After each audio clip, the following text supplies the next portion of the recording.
Dan untuk mengulas lebih lanjut berkenaan perkara ini, kita bersama dengan Naib Chancellor Universiti Pendidikan Sultan Idris UPSI, Profesor Datuk Dr. Amin Mattaf yang saya percaya sudah berada dalam talian ketika ini. Datuk, salam sejahtera. Datuk, bagaimana Datuk melihat kepada langkah terutama dari segi kewajaran pelaksanaannya ini? Datuk. Salam sejahtera Niki, apa khabar? Terima kasih Atro Awani di atas ruang dan peluang yang diberikan. Alhamdulillah, yang pertamanya saya percaya bahawa warga IPT seluruh Malaysia, atau utamanya warga UPSI, menyambut baik saranan dan juga keputusan yang telah dilaksanakan oleh Yang Berhormat Datuk Seri Menteri Pengajian Tinggi, begitu juga dengan pihak KPT. Ini menunjukkan bahawa pihak kerajaan KPT amat cakna terhadap permasalahan yang dihadapi oleh para pelajar.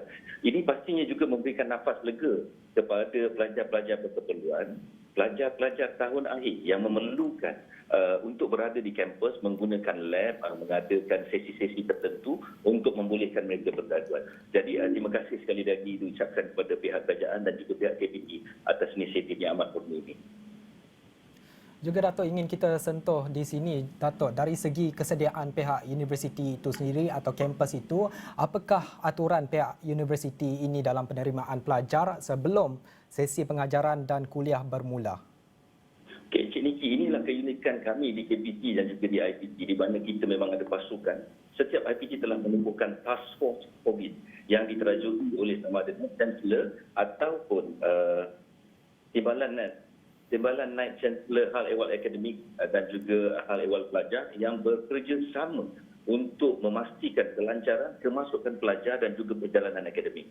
Jadi kalau dikirakan bermula daripada Januari tahun lepas, sudah hampir 18 bulan kalau tak salah saya, kita mendepani pandemik COVID dalam kalangan pelajar-pelajar IPT. Dan Alhamdulillah beberapa siri pertemuan dan juga mesyuarat juga telah diaturkan bersama pihak pengurusan tertinggi KPT, termasuklah Datuk Seri KSU dan juga Datuk Seri Yang Berhormat Menteri sendiri. Jadi insyaAllah kami bersedia sepenuhnya, SOP-nya telah digarap, disusun atur dengan mengambil kira kepentingan semua pihak dan pelbagai sesi libat urus telah dilibatkan. Dan seperti mana yang kita lihat pengumuman daripada Datuk Seri Noraini dan juga pihak KPT, pengumuman itu agak komprehensif, menyeluruh dan juga sistematik. Datuk, dalam dari segi pelajar itu sendiri, apa mekanisme yang boleh dilakukan oleh pihak universiti kalau Datuk boleh huraikan agar mereka memahami dan mematuhi setiap arahan ataupun prosedur keselamatan ketika sesi kuliah ini, Datuk?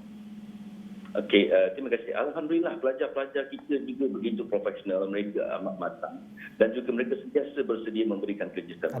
Kalau kita perhatikan gerakan-gerakan pelajar kita seperti Majlis Perwakilan Pelajar sentiasa memberikan maklumat kepada pelajar-pelajar yang lain, amat membantu pihak universiti dan saya percaya bahawa mereka juga telah bersedia dan tak sabar-sabar untuk kembali ke kampus dengan mematuhi segala SOP, segala peraturan yang telah ditetapkan dan insya-Allah kami seluruh warga universiti juga tak sabar-sabar untuk menerima kehadiran semula pelajar.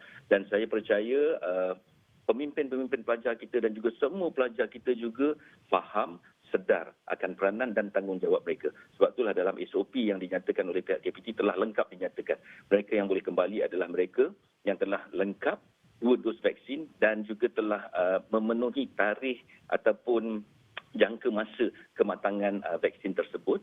Seterusnya kembali secara berfasa. Kalau kita perhatikan berfasa, bukannya sekali dalam satu tarikh yang sama akan mengakibatkan kesesakan jalan raya dan sebagainya, tidak secara berfasa. Ini menunjukkan satu langkah yang sistematik dan seterusnya di IPT masing-masing juga telah dinyatakan tentang apakah langkah-langkah yang harus dilaksanakan. Kemasukan di IPT juga adalah secara berfasa. Kalau contohnya di Universiti Pendidikan Sultan Idris, kita akan untuk kemasukan ini mungkin akan mengambil masa lebih kurang dalam 3 ataupun 4 hari. Jadi tidaklah terlalu ramai pelajar-pelajar ataupun ibu bapa yang akan kram di universiti pada satu masa ataupun satu tarikh yang tertentu. Dan terima kasih saya ucapkan kepada anak-anak mahasiswa kita yang sentiasa berjuang, yang sentiasa berkorban dan juga sentiasa menyokong perjalanan universiti.